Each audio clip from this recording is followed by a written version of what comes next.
8 de maio, o grupo de porta-aviões dos Estados Unidos, liderado pelo USS George H.W. Bush, fechou o Golfo de Omã. Entre as dezenas de navios parados, 2 se destacam dos demais enquanto avançam lenta, mas seguramente, em direção a um porto iraniano próximo. Estes são os petroleiros com bandeira iraniana, o MT, MTC Star Tre e MTC Sevda, que estão ambos atualmente em violação direta das regras rígidas da Marinha dos Estados Unidos. Bloqueio do Estreito de Hormuz. Já se passaram mais de 3 semanas desde que esse bloqueio foi anunciado. Todo capitão comercial que viaja pela área já conhece as regras do estreito, assim como a importância de cumpri-las. E se não cumprirem, navios de guerra dos Estados Unidos estão de prontidão, destroyers parados na superfície, caças circulando nas nuvens acima. Todo capitão na região sabe que a ameaça é muito real. Mas o Sea Star 3 e o Sevda não estão parando. Eles continuam em direção ao seu destino enquanto um caça americano FA-18 Super Hornet circula acima. A ordem vem do Comando Central dos Estados Unidos, CENTCOM. Os petroleiros iranianos devem ser desativados imediatamente. Desativados, não destruídos. Essa distinção é importante. Não é que os Estados Unidos não consigam explodir ou afundar essas embarcações. Mas esses não são navios de guerra inimigos, são petroleiros comerciais com tripulantes a bordo, que estão simplesmente fazendo seu trabalho e seguindo ordens superiores. Os Estados Unidos não precisam atacar civis ou navios para dar um recado, mas não podem permitir que isso continue. Em minutos, o FA-18 desce rumo ao primeiro dos 2 navios, pronto para um ataque cirúrgico. A casa de máquinas é muito blindada, então o piloto precisa de acesso direto ao sistema de propulsão sem sair para o exterior. O alvo dele é um tubo de escape de cerca de 2 metros de largura. Ao se aproximar do alvo, o piloto do Super Hornet trava o computador de mira e prepara sua bomba guiada a laser de alta precisão. A Marinha não queria arriscar esse disparo, mas foi forçada. Exatamente 10 semanas antes, em 28 de fevereiro, os Estados Unidos e Israel entraram em uma guerra direta com o Irã, resultando no assassinato do líder supremo do país, Ayatollah Ali Khamenei. Nos dias e semanas que se seguiram, grande parte das forças armadas do Irã foi dizimada e, com poucas opções restantes, o país recorreu ao bloqueio do tráfego no Estreito de Hormuz, uma das vias navegáveis mais importantes do mundo, por onde passa 20% do suprimento global de petróleo. Milhares de navios ficaram retidos e o preço do petróleo subiu, enquanto os Estados Unidos buscavam estratégias para romper o bloqueio e reabrir o estreito. A situação evoluiu dramaticamente em 12 de abril, quando o vice-presidente dos Estados Unidos, J.D. Vance, anunciou que as conversas de paz propostas no Paquistão entre as forças americanas e iranianas haviam fracassado, que os 2 lados não conseguiram chegar a um acordo e que isso era uma má notícia para o Irã muito mais do que para os Estados Unidos.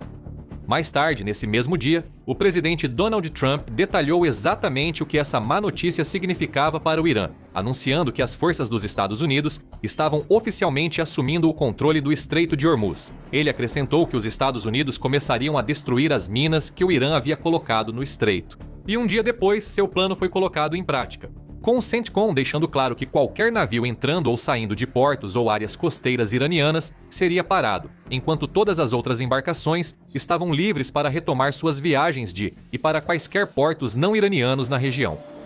Organizar um bloqueio em uma via navegável estreita, influente e disputada não é fácil, e os Estados Unidos se esforçaram para que isso ocorresse. Milhares de soldados, centenas de aeronaves e mais de uma dúzia de grandes navios de guerra foram enviados. Essa força já deveria assustar qualquer capitão ou comandante que pensasse em desafiar os americanos. Mas não demorou muito para que os primeiros atos de desafio acontecessem. Apesar da imensa complexidade de estabelecer e impor um bloqueio no Estreito de Hormuz, a forma como isso realmente funcionava na prática é bastante simples. Os Estados Unidos monitoram as vias navegáveis com aeronaves e navios para identificar embarcações que descumprem regras e, se encontradas, emitem um aviso. Logicamente, eles deveriam então acatar esse aviso, e nenhuma outra ação precisaria ser tomada. No início, as forças dos Estados Unidos interceptaram e desviaram dezenas de embarcações, interrompendo o fluxo de milhões de barris de petróleo iraniano. Em 19 de abril, uma semana após o anúncio de Trump, o bloqueio enfrentou seu primeiro grande teste. O navio MV Tuska navega em direção à cidade portuária iraniana de Bandar Abbas. Este é um navio porta-contêineres do tipo Panamax, com tonelagem total superior a 66 mil toneladas e mais de 290 metros de comprimento. É uma fera dos mares, capaz de transportar grandes quantidades de material pelo mundo. Ao avistar essa imensa embarcação desafiando diretamente seu bloqueio, os Estados Unidos começam a seguir seu protocolo estabelecido. O destroyer de mísseis guiados, o USS Spruance, é enviado para interceptar o Tuskar e emitir um aviso claro, exigindo que ele interrompa sua viagem e mude de rota imediatamente. Ele se recusa. Durante 6 horas, o destroyer da Marinha perseguiu o Tuskar, enviando avisos por rádio e disparando tiros de advertência à frente da embarcação. Mesmo assim, o capitão do Tuskar se recusou a obedecer, arriscando imprudentemente a si, à tripulação e ao navio. As horas passam, mas nada muda. 6 horas é muito tempo no mar. Mesmo navios cargueiros como o Tuskar, que se movem devagar, ainda avançam continuamente rumo ao destino. Os Estados Unidos não podem esperar indefinidamente. Esse impasse não pode seguir. E assim, após 6 horas tediosas de comunicações indo e voltando, sem chegar a nenhum resultado positivo, a ordem vem do comandante do CENTCOM, almirante Brad Cooper. O Spruance tem autorização para disparar tiros de desativação contra o Tuskar a bordo do navio iraniano. Outra mensagem chega dos americanos, mas não é um aviso. Desta vez, é uma ordem. Todos na sala de máquinas do Tuskar devem evacuar imediatamente ou correm risco de vida. Em seguida, o destroyer americano disparou seu canhão principal, Mark 45, Mod 4 de 5 polegadas. O navio realizou um ataque preciso, quase como um atirador de elite, diretamente na sala de máquinas do Tuskar. Bastaram 9 disparos. Projéteis de 5 polegadas atravessaram o casco de aço, atingiram a sala de máquinas e destruíram os sistemas de propulsão do navio. O Tuskar parou de repente em segundos. Ele foi avisado, não quis ouvir e pagou o preço por isso. Pouco mais de meia hora depois, fuzileiros navais dos 31ª Unidade Expedicionária de Fuzileiros Navais, MEU, chegaram ao navio de helicóptero. Usando anos de treinamento, realizaram uma abordagem rápida e eficiente, assumindo logo o controle da embarcação. Com um único golpe, os Estados Unidos mostraram que estão prontos, dispostos e capazes de impor seu bloqueio com máxima eficiência e precisão. Não com bombardeios ou mísseis, mas com ataques precisos que neutralizam até grandes navios cargueiros. Em instantes, isso deixa de ser só uma guerra de palavras e se torna de ações reais e impactantes. Resta saber se o capitão do Irã aprenderá com o exemplo do Tuskar ou seguirá tentando escapar do bloqueio.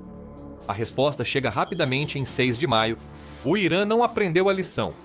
Desde a desativação do Tuskar, vários outros rompe-bloqueios foram avistados e detidos.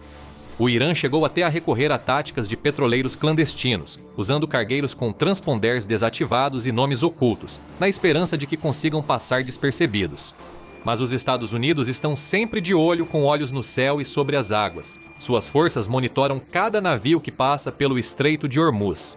Eles identificam cada embarcação, verificando histórico, propriedade, bandeiras e outros detalhes para saber origem e destino. E eles acabaram de ver outra embarcação iraniana tentando passar pelo bloqueio. Desta vez é o MT Hasna, um enorme petroleiro de mais de 300 metros de comprimento. Ela navega por águas internacionais rumo a outro porto iraniano no Golfo de Omã. Nessa fase, os americanos já dominam a rotina. Um navio vai interceptar o Hasna e a primeira advertência é enviada. A embarcação é informada, em termos bem claros, que está violando o bloqueio e deve mudar seu curso ou enfrentar as consequências. Assim como o Tuskar, o Hasna se recusa. Mais avisos são feitos, mas não surtem efeito. O Hasna segue seu rumo, aproximando-se do porto de destino. Novamente, os Estados Unidos ficam sem opção. Um caça FA-18 Super Hornet da Marinha dos Estados Unidos decola do porta-aviões USS Abraham Lincoln e segue rapidamente rumo ao petroleiro iraniano. O piloto recebe a ordem de desativar a embarcação, mas ele não mira na casa de máquinas, como fez no Tuskar. Em vez disso, ele mira num alvo menor, o leme, atrás da hélice do navio-tanque. Realizar esse disparo exige grande habilidade, mas os Estados Unidos contam com alguns dos melhores pilotos do mundo, formados por programas de treinamento intensivos. Aproxima-se no ângulo perfeito e alinha o disparo. O piloto aperta o gatilho da metralhadora M61A2 Vulcan de 20 mm do seu Super Hornet disparando vários tiros diretamente no leme, desativando-o instantaneamente. O Hasna não perdeu potência, pois seu motor e principais componentes estavam intactos, assim como o capitão e a tripulação, mas o leme não funcionava e o navio estava incapacitado. Destruir o leme de um petroleiro de 300 metros gera grande risco de deriva, tornando o navio um míssil desgovernado que pode invadir o tráfego comercial ou encalhar. O CENTCOM precisava destruir um navio internamente, obrigando-o a lançar âncora ali mesmo. O que nos leva de volta ao dia 8 de maio, o MTC Star 3 e o MTC Sevda continuam seguindo seu curso pelo Golfo de Omã. Aproximando-se de um porto iraniano próximo, lá em cima, viajando a centenas de milhas por hora, o FFA-18 Super Hornet se aproxima. Ele se prepara para lançar outro ataque de precisão impressionante. Não no leme, nem na casa de máquinas na chaminé. Essas estruturas se erguem do topo das embarcações. Se você olhasse dentro, veria os motores, já que a chaminé é basicamente um grande tubo de escape vertical. Jogando uma bomba nesse tubo, ela cairia nos motores, destruindo componentes internos como válvulas de escape e cilindros, sem danificar o casco. Os motores marítimos modernos são muito sensíveis a mudanças bruscas de pressão. Esse impacto acionaria imediatamente os protocolos de emergência, fazendo o navio parar de forma dramática. Para realizar um ataque desse tipo, você não pode simplesmente contar com qualquer bomba antiga. Você precisa de uma que seja equipada com algumas das melhores tecnologias de orientação do mundo. É exatamente isso que o Hornet tem. Ele está equipado com as GBU-54 Laser JDMs. Essas eram originalmente bombas burras de 500 libras, sem nenhum sistema de orientação, o que significava que os pilotos tinham que cronometrar seus lançamentos com perfeição para ter alguma esperança de acertar seus alvos. Com o kit Joint Direct Attack Munition, essas bombas burras passam a usar GPS e navegação inercial para atingir seus alvos, ficando semelhantes a mísseis. Com precisão quase perfeita e margens de erro mínimas, a adição de orientação a laser aumenta ainda mais a precisão delas, permitindo atingir alvos móveis com uma confiabilidade impressionante. Alinhando o disparo, o piloto do Super Hornet aperta o botão, a bomba é lançada e os próprios sistemas de navegação internos da GBU assumem o controle, guiando o explosivo até o alvo. Se a bomba errar o alvo por poucos centímetros, pode atingir a superestrutura ou o convés do navio, causando centenas de vítimas. Mas isso não acontece. A bomba vai exatamente para onde deveria ir, direto na chaminé. A onda de choque fica confinada pelo tubo de aço, então não tem para onde ir a não ser para baixo. 227 quilos de explosivos detonam dentro de um motor diesel marítimo do tamanho de um prédio de 3 andares. Estilhaços destroem os turbocompressores, eixos de aço, selos, os motores principais engasgam, a hélice para e o navio fica às escuras. Poucos minutos após a primeira embarcação iraniana ser desativada, a segunda teve o mesmo destino. Outra vez, uma arma guiada a laser é lançada de um Super Hornet. Ela vai até a chaminé e entra rápido, destruindo os sistemas de propulsão do navio por dentro. Minutos atrás, esses dois navios seguiam lentamente, mas inexoravelmente, rumo ao destino, violando o bloqueio americano. Agora a fumaça sai enquanto motores falham e as tripulações correm para os botes salva-vidas. Ambos os navios estão à deriva, mas ainda flutuam. Isso implica a ausência de perdas desnecessárias de vidas, crises humanitárias, grandes derramamentos de petróleo ou desastres ecológicos. É exatamente disso que se trata o ataque à chaminé. Não é só a Marinha dos Estados Unidos mostrando precisão, armamentos ou treinamento de pilotos. É a expressão máxima da imposição do bloqueio marítimo, o ataque perfeitamente preciso e instantaneamente debilitante que pode colocar petroleiros e navios cargueiros de joelhos, sem a necessidade de derramamento de sangue ou brutalidade. Em meados de maio de 2026, o CENTCOM informa que interceptações e ataques de precisão do bloqueio já impediram mais de 70 petroleiros de entrarem ou saírem de portos iranianos. Esses mesmos navios têm capacidade para transportar mais de 166 milhões de barris de petróleo, avaliados em cerca de 13 bilhões de dólares, A Marinha dos Estados Unidos paralisou essa frota usando caças de 60 milhões de dólares. Mas e se você não tiver uma marinha? Quando Vladimir Putin atingiu sua frota fantasma de 8 bilhões de dólares americanos, a Ucrânia não usou caças, mas um brinquedo de 20 mil dólares americanos. Veja como eles fizeram isso clicando no vídeo abaixo e nos vemos no próximo episódio do The Battlefield Show.